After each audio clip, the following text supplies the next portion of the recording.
I genuinely believe, Larry, we could be the most consequential Congress of the modern era, because I believe President Trump will be the most consequential president, because very frankly, as you and I have discussed many times, we actually have to fix everything. And that has to begin on day one. So we don't have any time to waste. And I think that everybody recognizes that here. The Republican power trifecta, I need to use a different voice when I say that, officially takes shape tomorrow with the 119th Congress being sworn in. A top item on the to-do list, addressing President Trump's tax cuts, which are set to expire, or most of them, December 31st of this year. Here's the reality. A lot of Americans face tax increases in 2026 if an extension is not passed. Slim majorities in both chambers mean reform may be a tricky act. Our next guest is suggesting more than reform. He's pitching to instead overhaul the system with a flat tax. Let's bring in Committee to Unleash Prosperity co-founder and co-author of The Trump Economic Miracle, Steve Moore. Steve, you wrote about this with, of course, Steve Forbes in the Wall Street Journal. But rather than just doing something kind of small or small-ish, you want to go big guns, flat tax, get rid of itemized deductions. But does that have a chance in hell? Well, Happy New Year to you, too, Dave. But look, first of all, one of the points of our piece, and boy, it's gotten a ton of attention, and a lot of people really liked what we were saying, because what we would do is vastly simplify the tax system. You would literally have a postcard tax return. Brian, you'd be able to do your sophisticated taxes in about 15 minutes, and all of us would. And so, you know, it just makes so much sense to do that. And what we argued in this piece is that the 2017 Trump tax cuts, which absolutely do need to be made permanent, they took us a long way towards a flat tax by doing two things. We lowered the tax rates, which was great, and that brought a lot of capital and jobs back to the United States. And we also did something that doesn't get a lot of attention. We doubled the standard deduction. Yes. In other words, people could just check the box, and they didn't have to, shoe boxes full of receipts about here's my charity, here's my mortgage, here's my this, that, the other thing.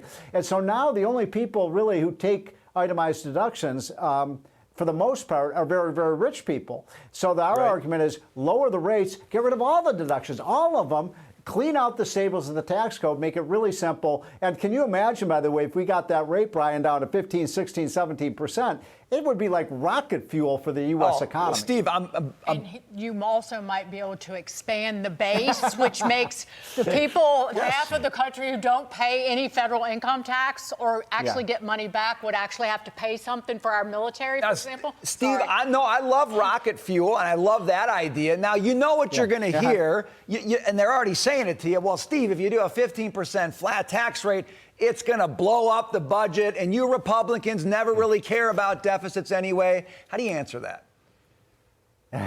Well, what we're talking about is limiting all credits, all deductions. The only credits would be left would just be a deduction for your kids and yourself. But you clean out so much of the garbage and all the special interest loopholes. This is something that, even Bernie Sanders should get behind, because you really would make it so simple and fair. I don't think there's any chance that he would back this, but I think the American people would love it. And one last point: if you want to drain the swamp in Washington, which I bet almost everybody in this show wants to do, then no better way than to do it than to take away all the tax loopholes and deductions and special interest favors in the tax code. That's where, Congress buys and sells these tax credits all the time. It's just it's so bad for the economy. Well, the voters in America need to put the hammer down on their representatives, the very same people who will be in the new Congress, who are trying to hustle that continuing resolution, that fugazi omnibus monstrosity, and these Republicans who are trying to load it up with pork and all that garbage for the very same reason, Steve. It's a shame on them, because that's what they try and do. But anyway, I want to toss it to... Yeah, you're right. No, we're going to go to... By the way, there's a lot of that green energy pork, that Biden passed, which is all just, a waste of money. But some of that's in Republican districts. So guess what? Some of these Republicans don't want to get rid of it now. Right. No, they like pork as much as anybody. We want to get to this, though, because this is interesting. Billionaire investor Bill Ackman anticipates that President-elect Trump will move forward with privatizing Fannie Mae and Freddie Mac. Their status has become a never-ending topic of discussion on Wall Street. The companies are central to the U.S. housing market. They guarantee, by buying mortgages and repackaging them, they wrap these mortgages in guarantees made by Uncle Sam, the federal government.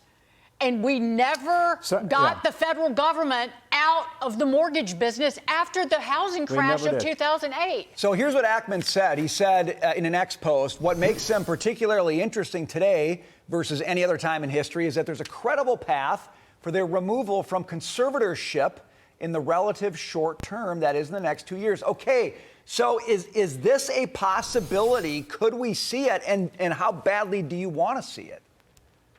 So if you drive from Washington, D.C., the capital, to Dulles Airport, you're going to see the most glitzy, 50-story high, modern office building. You know what it is? Fannie Mae. And it was all paid for with taxpayer dollars. And these people live high on the hog. You want to get rich in Washington, you get a job at Fannie Mae. It is so outrageous that this institution, which, by the way, played a very big hand in the housing meltdown that we saw in 2008. So it is really outrageous that we still have Fannie Mae and Freddie Mac. They should be privatized. We put so much tax favors and so much, into subsidizing the housing industry. That's what led to the crisis that we had before. And Fannie Mae was one of the big villains in what happened in 2008. So, yes, privatize it. Yeah. The real estate lobby, Steve. Realtors. Oh, they love it. They love Fannie Mae. Oh, I know. I just have, to make people even sicker, I wonder how empty that giant office building is. Exactly. That Fannie Mae has, because I drove by it. Yeah. Over the holidays. By the way, can I make one quick point, because I know we're running out of time. People look at all the institutions we bailed out. Remember in 2008? You know who got the biggest bailout checks? Fannie Mae and Freddie Mac. Yep. Boo, hiss, not you. We love you. Rocket Fuel, Flat Tax, Steve Moore. Thank you, Steve. Thank you. Thanks, guys.